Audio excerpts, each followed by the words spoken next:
Longtime ally and former Trump administration official Steve Bannon now expected to surrender to prosecutors in New York City tomorrow. And sources are telling us that the New York State prosecutors plan to press charges against him. And it'll be related to previous federal charges accusing Bannon of stealing from donors for a border wall fundraising campaign. Former President Trump actually pardoned Bannon in that case before leaving Oval Office. But two of Bannon's co-defendants who were not pardoned did plead guilty. The former Trump advisor is now blasting the new case in a statement to ABC News, calling it politically motivated. Joining me now for more ABC News senior investigative reporter Aaron Katersky, also Jeff Robbins, former chief minority counsel for the Senate Permanent Subcommittee on Investigations.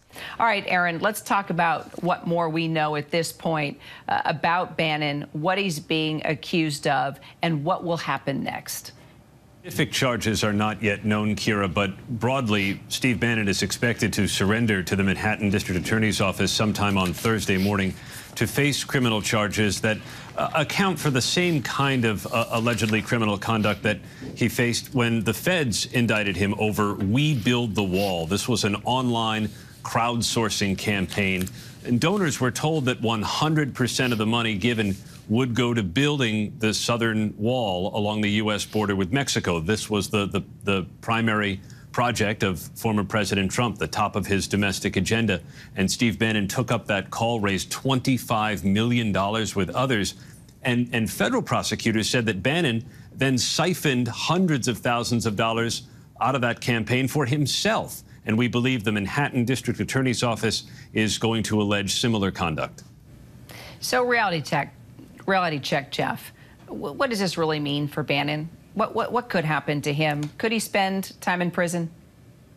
He most certainly could. I mean, most Americans know, and most jurors will know, what a scam is when their money is taken on false representations or money is siphoned off by people for their own personal purposes. Here, apparently, hotels, credit cards, SUVs, and the like. It's not a particularly jury-friendly case to try if you are a defendant. And although it is, of course, as you have said previously, Bannon's nature to be defiant, defiance isn't going to help him a whole heck of a lot in front of a jury, which is not going to like altogether the idea that he basically stole, not to put too fine a point on it, other people's money.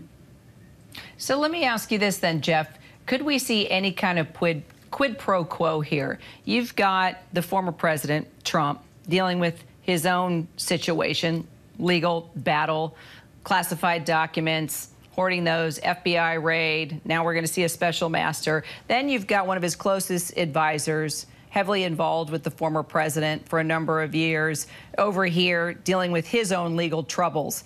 Is it possible Bannon could be approached, hey, give us some information. What do you know on Trump? We'll make it easier on you. Is there any way we could see an overlap here within all these ongoing investigations?